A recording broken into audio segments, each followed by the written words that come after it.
Hey! We barely covered shit the last time. Well, you won't be able to tell since we're gonna splice these two parts together in one video. But Well, I mean, the last one was that's 40 true. minutes, but like, maybe. Hopefully, I hope we don't have to make this more than 3 parts. That'd be crazy. Yeah, that would kind of blow. Oh god, that's gonna. I swear, if the lower tiers were gonna have to do that, like, even more, that's gonna fucking blow. Tier 8 is like really long, but some of these I don't know. We might have to end up doing that. I'm not sure, but some like tier 8 and 7 are really long. Oh, Jesus Christ, I can't even think of. I can't even think of like a YouTube series that's gone on for like that long, or like I like can. a okay, name some. Like Chaka Conroy's 300 episode like Xenoblade Chronicles Let's I was Play. gonna say Xenoblade, yeah. I was gonna say Chrono Crossing, but I 100% was thinking Xenoblade and not fucking Chrono Crossing. Chrono Cross. I don't. I haven't even played the game. It looks cool though, so that's something. Okay, I think let's yeah, I think we left off on harp. Yeah, I'm pretty sure we we did. Harp. Oh yeah, because we were looking up. We found the place in Alaska where this stuff is being like made. Yeah, like, yeah. Okay. We left off there. So obviously we're going over Freemasons. We're skipping that. Yeah, Freemasonry. Okay, so yeah, Freemasonry. I feel like anyone who, if you're watching this video, you probably know what Freemasonry. I saw the Simpsons episode. Or yeah, what Freemasonry is. I mean, okay, let's. I feel like we should like look it up, but like it's like a secret society that has influence over the world. It's basically just like the idea of secret societies that have influenced governments. It's the Illuminati. It's the fucking whatever else, Yeah, it's just be cautious if you see the Freemasonry symbol, or someone you know is a known Freemason, because they're up to some suspicious shit. Yeah. Yeah, they into cartography and shit, man. All right, let's you keep don't going. fuck with cartography chicks, anyway. 23 Enigma. This one I don't know too much about. I just know it's about like the number 23 is very important. That's okay, yeah. Let's see. So it's like the 23 Enigma. Okay. Yeah, like the number 23. Not the movie. Oh, there was a movie. Was this that one like really weird like Jim Carrey movie? Belief in the significance of the number 23. Okay, yeah, it's literally what you said. Well, let's see some examples, because I'm kind of curious about this. It's got a fandom page. Of course it does. Alright, let's look at the wiki.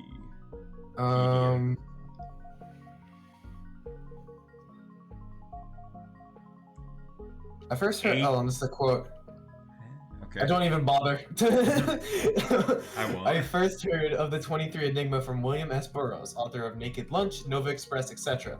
According to Burroughs, he had known a certain Captain Clark around 1916 Tangier, who once bragged that he had been sailing 23 years without an accident. That very day, Clark ship had an accident that killed him and everybody else aboard. Furthermore, while Burroughs was thinking about this crude example of the irony of the gods that evening, a bulletin on the radio announced that the crash of an airliner in Florida, I don't know why you'd have to specify that Florida's in the United States. I don't know where else it would be. Yeah, it's in fucking, like, anyway. The pilot was another Captain Clark, and the flight was Flight 23. Yeah, so this seems to be kind of obscure with not many real life examples. I mean, of it being real. I think it's just like a couple coincidences, and then like people being like, I don't know. It seems like a pretty shallow type of conspiracy theory, because it's like said number of events have coincidentally happened on said day, and therefore this number is important. Not that there's a thing like worshipping this number. It's not like anything around the number. It's just directly to the number. It's like it could have been a little more creative. It seems to me that there's a lot more. It's a lot more important within like horror media and like cosmic horror media than it actually like supernatural media. Yeah, like Cthulhu mythos. Yeah. Okay. So let's move on. There's nothing really go off here. Yeah. Fuck you, Simon Newcomb. Idiot. Yeah, okay, Agartha. This sounds kind of familiar. Oh, Agartha. Oh boy, here we go. This sounds vaguely familiar to me. Okay, Agartha, sometimes called Agartha, or Agarthai, or Agaratha, Agartha, or Argaharta, or Argar, Agarth, Argartha. Agartha, a legendary kingdom that is said to be located in the inner surface of the earth. It is sometimes related to belief of a hollow earth and is popular subject in esotericism. Okay, so just being an iFunny dweller, and I've heard the term Agartha a lot. So the whole idea of behind Agartha is that there is this like legendary kingdom beneath the Earth's surface. That's like like Shangri-La, Shambhala, that sort of thing. That's just like just below the Earth's surface, and it's been there for thousands of years, and it's like basically a paradise. And a lot of people believe, some ironically, some unironically, that like the center of the Antarctic, that like Google and like a bunch of other of these scientific agencies It's like a don't really want gateway you to see. it. Yeah, there's like a hole. It's like a gateway that actually leads to Agartha. They're just not letting anyone see. I like the idea of like the city. It just perfectly like narrowly curves around the fucking Earth's core. Yeah. Okay. Let's look at some images Right. because Yeah. I feel like yeah. 'Cause I just explained it, so I don't really need to like, go with the. I don't like Wikipedia. all these dumbass ones where it has a sky. Isn't that like devoid of the purpose of its being underground? Well, Well, maybe it's like maybe it's it's like kind of Elden Ring underground, like space shit. it's kind of like, yeah. See that map right there, the SoundCloud link. This. Oh. That's the one. That's Oh, the one the I see on giant, iFunny a the lot. fucking giant thing. Yeah. Yeah, that's the one I see on iFunny a lot. That's really fucking goofy. Yeah. It's the fucking TF2 logo. Valve, once again, is the center of everything. All right, yeah, that's Agartha. Agartha's okay, Agartha's it's really just- cool. It's really funny. It's just troglodyte Atlantis. Anyway. Astral projection. I've heard of this. I've heard of this too. I think I know what this is. Yeah, it's like projecting your spirit or like astral Yeah, form it's like- or whatever the fuck buzzword they want to use. It's projecting your spirit to like another place. Yes. Esoteric. Okay. Well, it would be nice if you stopped recommending me books in the actual wiki page, you know? Ooh. A little man appeared above his head. Anyway, esotericism to describe intentional out-of-body experience that assumes the existence of a subtle body known as astral body or body of light, through which consciousness can function separately from the physical body. Yeah, okay. Yeah, it's not too hard to figure out. It's Danny Phantom, whatever. Well, okay, hold on. Go back. 'Cause Alright. There were some specific examples through like different cultures and different religions, and I want to check that out. At least like skim through it. Let's at least skim through it. Like Hindu, Okay. Inuit. Oh, Inuit. Hold on. Well, let's do Amerindian first. Amazon. Believed to be able to soul flight that can serve several functions such as healing, flying to the sky to consult cosmological beings, the moon, or the brother of the moon. Who the fuck is the brother? Anyway, to get a name for a newborn baby. Okay, I know a little bit about this. Like in Inuit mythology, like the stars. This is Amazon.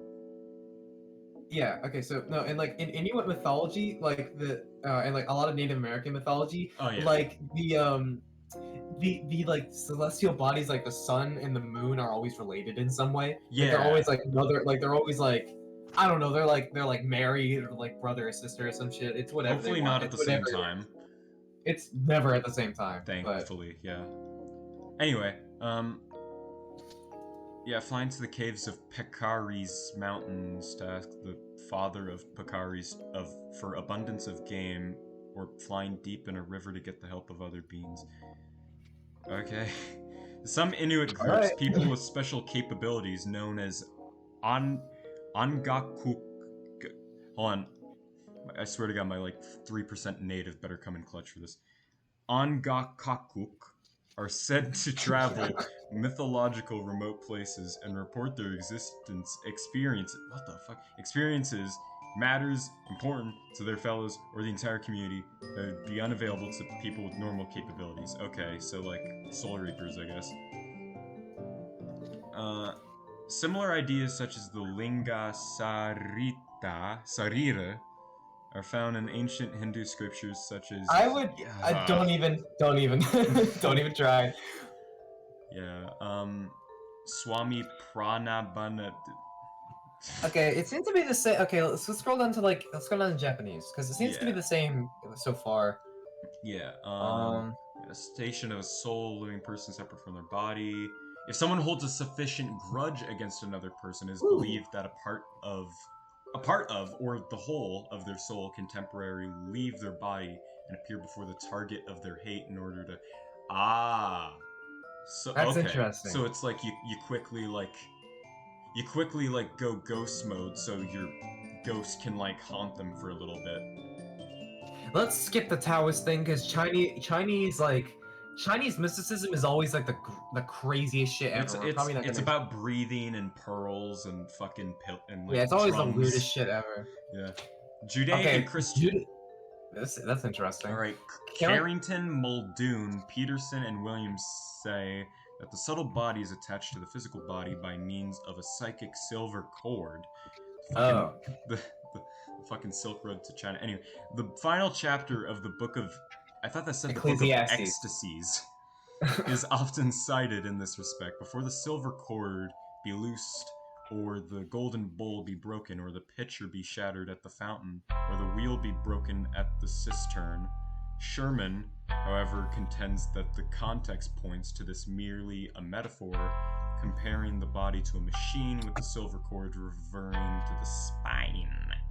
Okay, so it's just bullshit that people keep making up. Yeah. Oh, actually, hold on. That part of the end written about Paul. I know a man in Christ who 14 years ago was caught up to the third heaven. Whether it was in the body or out of body, I do not know. God knows. That's the only thing in the Bible that references this concept at all, and it's like it's basically just a metaphor for having a out of body experience. Having an out of body experience where you meet God. So yeah, it's not really. Western esoteric. Yeah, I feel like we're done. We've. Yeah, this kind of seems like a lot of the same kind of shit, but it's just using fancy science words. Yeah, okay, we're done here. Yeah, we're done. Let's see what else we got. Succubi. I'm familiar with this concept. It's the succubus. It's just a succubus. Yeah, it's a succubus. It's just like that steals your energy from fucking you, needs. who sucks your energy by sucking you. We can move on. Why does this look like it's an AI thing? I think and that's Morgana. She's like I know who the fucker is. I've seen her in several fan arts. Okay, Eastern philosophies. That's fucking anything. So very vague. open-ended. Very vague. There's like at least like if we're talking China, there's at least like 3 of those. No, Eastern philosophy. That's my point, is like if we're just talking about China. Oh fucking god. And philosophy specifically, make sure there's a plural. Yeah. Oh fuck you. You spelled it wrong. Yeah, you do better. There are 6 major schools of Orthodox. Okay. Hold on. Am I just gonna become like a? Am I just gonna convert to Hindi? It's just like it's like Eastern like style like spiritual ways of thinking. Oh, okay. Yeah, that's not really a conspiracy. That's just kind of a lifestyle. Let me read off like the different schools at the top. Oh yeah, like the destruction, conjuration. Okay, so includes the various philosophies that originate in East Asia, including Chinese philosophy, Japanese philosophy, Korean philosophy, Vietnamese philosophy, which are dominant in East Asia, and Indian philosophy, including Hindu philosophy, Jain philosophy, and Buddhist philosophy, which are dominant in South Asia, Southeast Asia, Tibet, and Mongolia. Mm-hmm. I mean, like, I guess we could go through this, but this would take a long ass time, and a lot of it is a bit similar to each other. I mean, this also just kind of seems like. This song is fucking grating. I mean, yeah, I feel like if you, like the viewer, want to do more research, you can. The Wikipedia is right here, and if you care about this, like about Eastern schools of thought, you can go and research them. Yeah, but I really don't. This doesn't seem as much conspiracy as it just does like. Yeah, like weird this is just stuff. Yeah, like slightly unorthodox spiritual stuff. Like, I this don't know. is- This just seems like how a fucking like Indian dude like in the middle of nowhere just wants to live his life. Fair enough. Like, this is cool. Like, this is cool and all, but like, I don't care that much, Yeah. honestly. It's not it. You know, if they're not like if they're not like draining somebody's adrenochrome from their blood, like I think we can leave it. Okay, so Nephilim. Okay, here we go. That Nephilim, sounds like a giant, demon if I've ever heard one. This is fun. Giants from the Bible. Giants from the Nephilim. Bible. The Nephilim are mysterious beings or people in the Hebrew Bible who are described as being large and strong. The word Nephilim is loosely translated as giants in many translations of the Hebrew Bible, but left untranslated in others. All right. You got my attention. So basically, frost giants, but less frosty. The main reference to them is in Genesis 6, 1-4, but the passage is ambiguous and the identity of the Nephilim is disputed. According to the Book of Numbers, book 13, The Book chapter of 33. Numbers. Shut up. A report from 10 of the 12 spies was given of them inhabiting Canaan at the time of the Israelite conquest of Canaan. A similar or identical biblical Hebrew term, read as Nephilim by some scholars, or the word fallen by others, appears in the book of Ezekiel, chapter 32, verse 27. Oh, verse. Okay. Yeah. And is also mentioned in the Deuterocanonical. Deuterocanonical books Judith, chapter 16, verse 6. Sirach, chapter 16, verse 7. Baruch, chapter 3, verses 26-28, and Wisdom, chapter 14. Motherfucker really just called himself Wisdom. All right. Wisdom, that's crazy. That's some narcissism right there. Well, we can skip over the entomology part because that's obviously just like it comes from the Hebrew Bible for giant. Yeah, like, exactly. Whatever. In the Hebrew Bible. Yeah. Okay. So okay. I think people are making this out to be a lot crazier than it is. I think it's the Hebrew word for giant. So it's like King James himself translated it. Yeah. So when Hebrews or Israelites at the time saw like giant people living like people in with gigantism. Yeah, either people with gigantism or just abnormally tall, they would call them Nephilim or giant. Or I don't know where the fallen warrior part comes in though. That's interesting. Yeah, maybe. Oh wait, I think the idea is that like, this is like some Uruk-hai shit. Okay, so like the idea is like the Nephilim were in the earth of those days, so they were like ancient humans, and they were like maybe God's warriors or something. Yeah, they might have been like fallen angels. Yeah. Oh yeah. So like people who fell down from Earth, but like fell down from Earth to Earth. From Earth. Yeah, from Earth. Where the fuck are you going there? Fell down from heaven to Earth, and I assume instead of just being like little devil shits, they protected the Earth for a while they were there because that's why they're fallen warriors. Plus, angels are usually depicted as being giant as fuck. Yeah, and they're not dicks like Lucifer. Yeah, exactly. Like, they're like, God was like, all right, I want to send you guys down, not because you're dicks, just because I don't want my big ball of dirt and water to get fucked while I'm gone. Yeah. All right. Let's go on a little bit more. There's some more interesting stuff I see here. Interpretations. Giants. Septuagint. The Old Greek Testament, or the translation of the 70. Okay. The Greek, that's the original translation of the Greek Bible. Okay. Right. Okay. Vulgate. Sorry, these words are funny to me. Compiled in the 4th or 5th century CE, which uses the transcription of Greek. All right, so it's like plagiarism. Okay. Yeah. So, as I'm looking here, I kind of there's these more references of giants. Oh wait, let's see where fallen angels comes in. This is kind of interesting. Here we go. Sources... the Dead Sea Scrolls. Oh, my favorite Isaac item. All right. All early sources refer to the sons of heaven as angels from the 3rd century BCE onwards. References are found in the Enochic, I think. Whatever. It's probably Hebrew anyway. Enochic literature, the Dead Sea Scrolls, the Genesis Apocryphon, and the Damascus document, 4Q 180. Jubilees, the Testament of Reuben to Baruch, Josephus, and the Book of Jude. Okay, so compared- there is a lot of references of these things throughout the Bible, and especially throughout books of the Bible that aren't really considered canon. the non-canonical. Sorry, I know how that sounds, but that's the correct terminology. yeah, the filler arcs of the Bible. Anyway, what would you consider a filler arc of the Bible? I don't know, maybe Psalms. It's like 100 chapters of just songs about God. That's fair. They always almost end the same way. They always go duh, duh, duh, duh.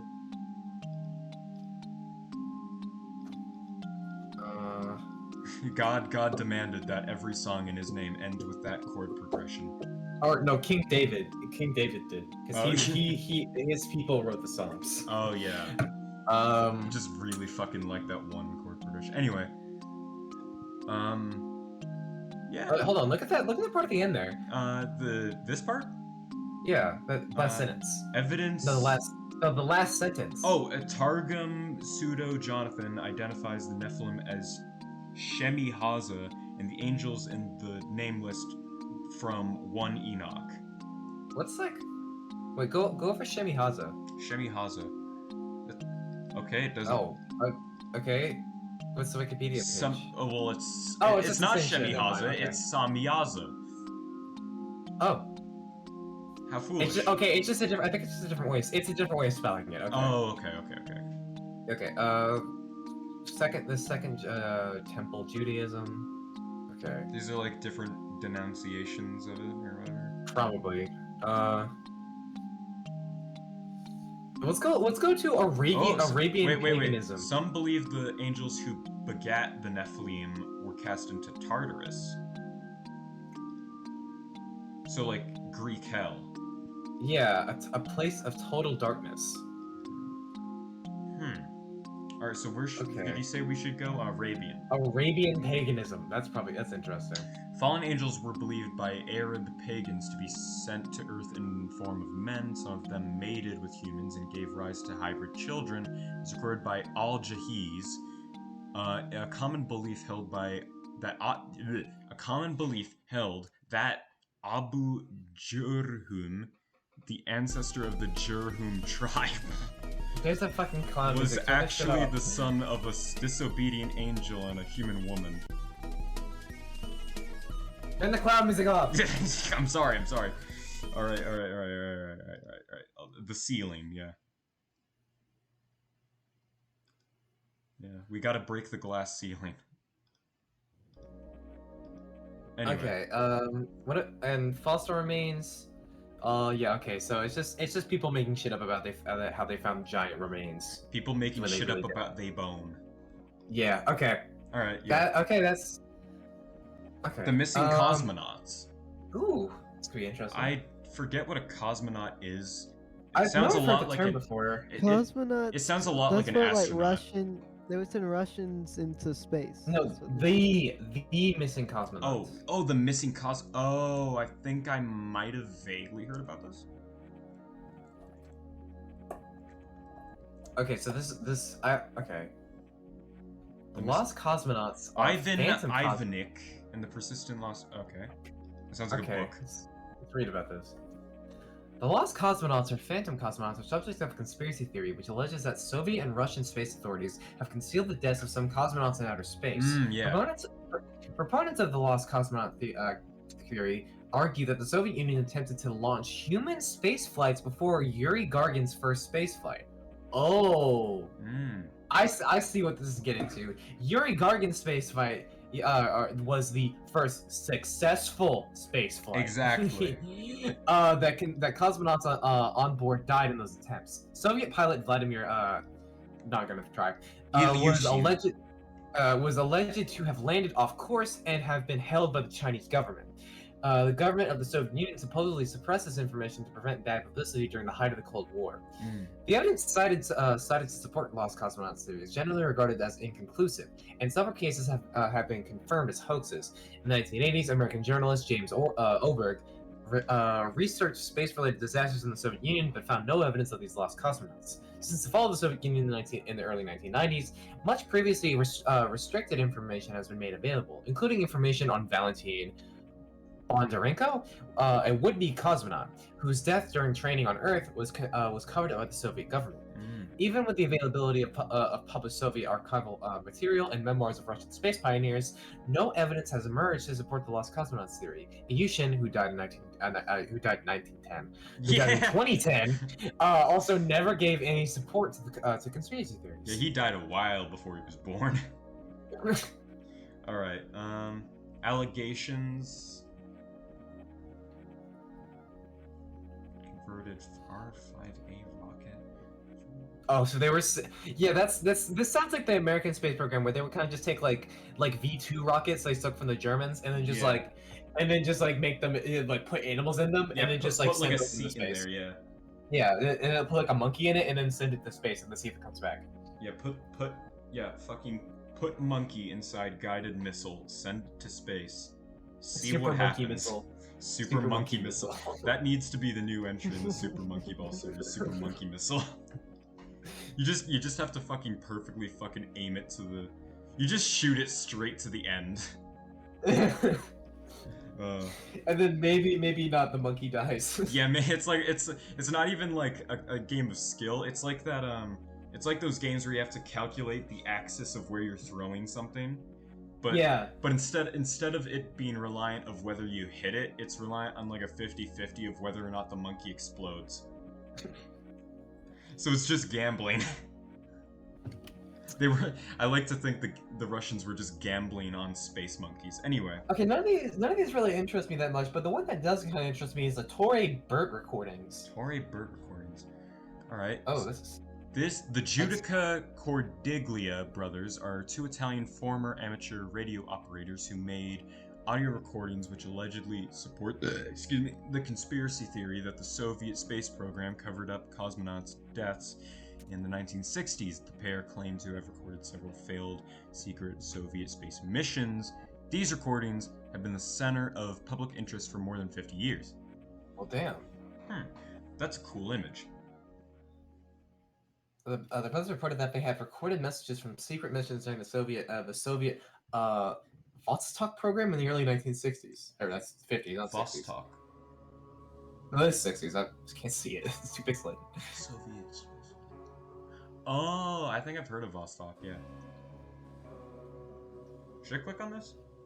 Nah. Okay. It has nothing to do with the conspiracy theory at hand. Yeah. Okay, I think we're done here. Yeah. Moonshot allegations? They put a hole in the moon. The Soviet Union lost the crewed moon landing phase of the space race to the United States. However, some sources claim that just before the historic Apollo 11 flight to the moon, Soviets undertook an adventurous attempt to beat the Americans.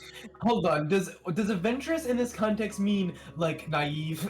Like I think it means out. foolhardy. Yes. Yeah. Despite the adventurous, yes, that's a great way of describing ill-prepared and stupid.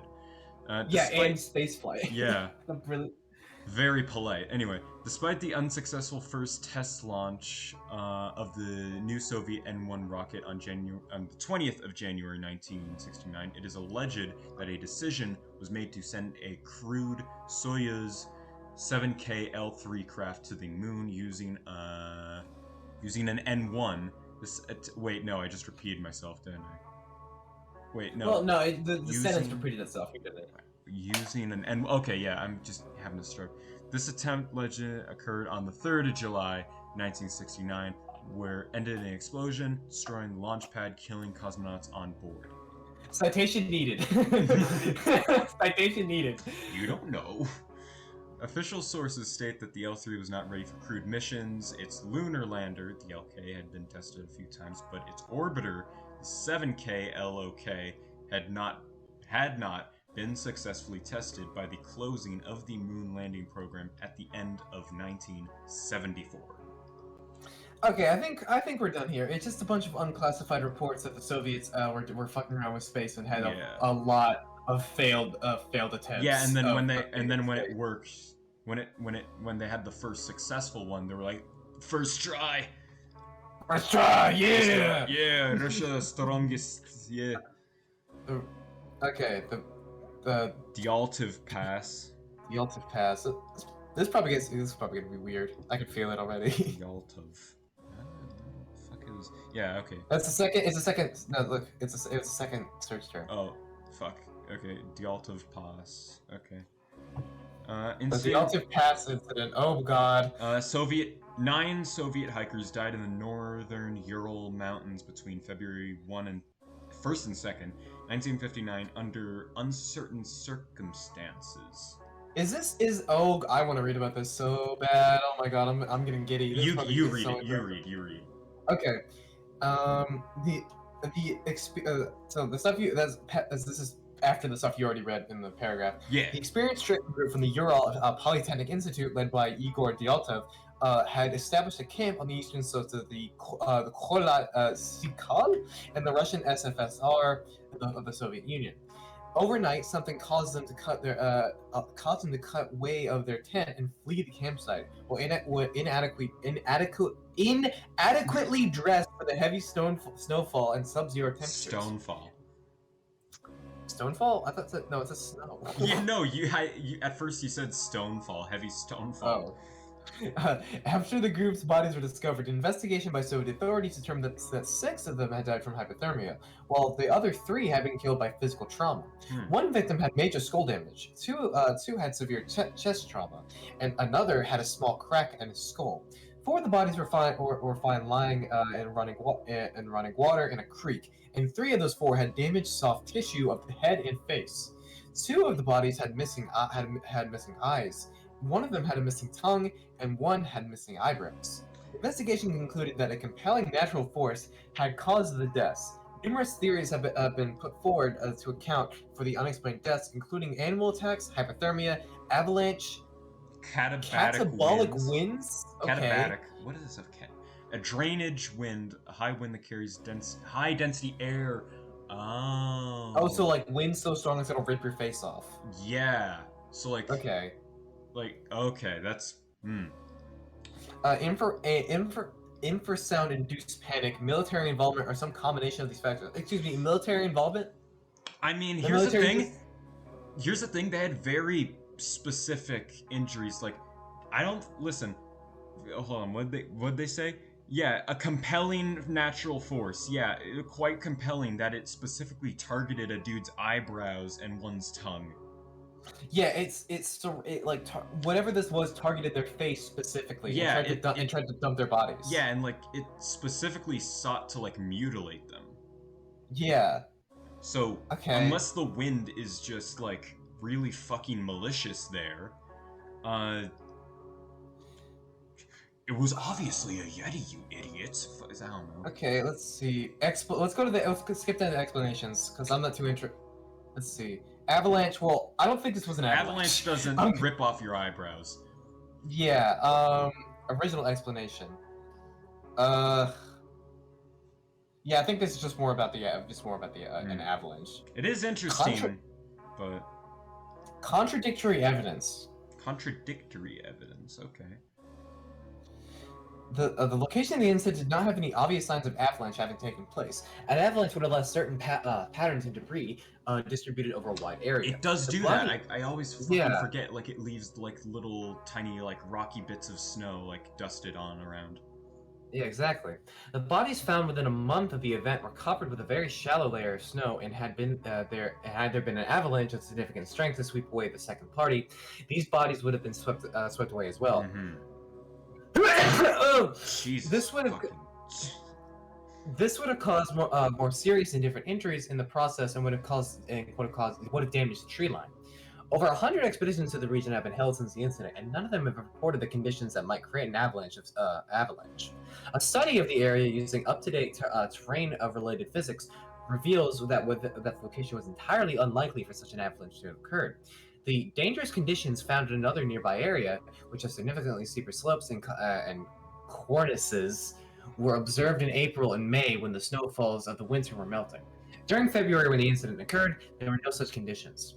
Analysis of the terrain and the slopes show that that even if there could have been a very specific avalanche that found its way to the area, its path would have gone past the tent. The tent had collapsed from the side, but not in a horizontal direction. So the angle wasn't right. Yeah, I think we get the point. Yeah, I think it was a Yeti. Yeah, it was the bomb. It was Okay. the Abob. It was Robert Parr and Elastigirl. I don't fucking know. There was something at the end about paradoxical undressing, or whatever. Paradoxical. Whoa. What are they getting up to? Anyway. Okay. Declassified doc. That's too vague to even say anything. That's kind of obvious. Just say leaking government Say fucking. No, declassified documents. See, when something gets classified, it's only classified for a specific amount of time. Yeah. And under this Freedom of Speech Act or whatever it was, they things that government agencies like the CIA classify have to be declassified eventually for for public safety reasons. It's like it's like 40. Once 40 years goes by, it gets unreleased. And kind of like how they still haven't released the footage of a lot of the footage of the basement tapes of the Columbine shooters. Yeah. Those are classified. But then here's the thing. You can declassify stuff, but what about the stuff they just destroy before it gets unclassified? Yeah, destroy this message after reading. Summoning gadget type shit. I'm sorry, summoning? I don't know, summoning demons to Earth. That's not specific enough to even look up. I was gonna say Conjuration, Elden Ring, getting the little tube snake to help fuck up Melania. Yeah, it's just I'm not gonna get a result, man. Summoning salt. You're not gonna summoning salt. In order to summon, to order someone to come or to be present at a particular place or to officially fuck off. Yeah, this is whatever. See, we're not gonna get anything. Let's just move on. Yeah, you guys can summon your own demons at home, whatever. Pineal gland calification. Pineal, not penal. Okay, pineal gland calification. That's very specific. I want to see what this is about. Calification.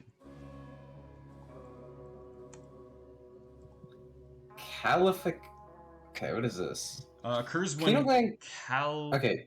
Yeah. Okay. You want to? Can I read this or? No. You read it because I read the last one. Pineal calcification occurs when calcareous. Ugh, this song sucks.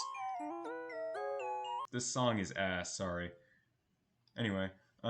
Pineal calcification occurs when calcareous deposits form within the connective tissue of the pineal gland stroma, and it is similar to calcification observed in the habenular. Yeah, I read that right. Commissure and choroid plexus. Fuck the guy who made these words. Okay, can we see an image? Because I get that it's connected to Alzheimer's, but how? Oh. It's the thing that releases. It's like your circadian rhythm. It releases that. Okay, so it unblocks your circadian rhythm. Yeah. So if it gets smaller, you're not gonna know when to go to sleep. Okay, your body just doesn't know when to go to sleep. That's scary. Okay, that's kind of Yeah, and then it's connected to Alzheimer's. That makes sense because it not knowing when to sleep, it probably starts to spread not knowing when to do other shit. Okay, let's move on. I think we only got one more. No. Tulupas. Tulpus. Tulpus. I feel like it sounds like some kind of religion thing. Oh god, the second result was Reddit. What is this? Influenced by depictions in television. Oh god. In television and cinema from the 1990s and 2000s, the term tulpa started to be used to refer to a type of willed imaginary friend. Practitioners considered tulpas to be sentient and relatively autonomous. Online communities dedicated to tulpas spawned on the 4chan and Reddit websites. What? I don't. So it's just it's like imaginary friends, but for nihilistic, depressed adults. Yeah, for people who think that it's like imaginary friends, but they are real imaginary friends. They're autonomous. How does that work? The term imaginary is that isn't fucking real. Or is that it comes from you? Yeah. WikiHow, how to create a tulpa. How to create a tulpa. Let's take a look. Let's take a look, guys. 14 steps with pictures. Planning. Think long and hard before you create a tulpa. You don't want to fucking regret. What will you look like? Okay, I see this man's ambition. Your tulpa's personality. I want them to have purple and blue. I want them to love me. Yes. No, fuck off your mission. You don't head pat the tulpa. Do not the tulpa. Inhale the tulpa. Imagine your tulpa with cool hair and low This opacity. is bullshit. Be gay with your tulpa. What is it? Why is it wearing bride clothes? This is bullshit. Let's Narration. No, wait, I really want to see. We're done here. We're done here, bro. We're done here. Look, he's going. Okay, let's just fine. We'll look through the images because they're funny, but like I don't want to read anything more about this because it's stupid. Yeah, this is dumb, man. Jasper Stewart, not unless you share a brain with them. Does anyone else see my tulpa? Yeah, man. How can a tulpa help me in daily my life? everyday life? Oh, Chihuahua. This music's too good. This music's too good for whatever this is. Yeah, we're moving on, man. Yeah. Right, just Well, that's the end of the column. all right. I mean, should we move a little faster because we barely did anything last time? Well, I think we should like end this recording and then start a new recording. Cause, Yeah, that's fair. Okay. Just to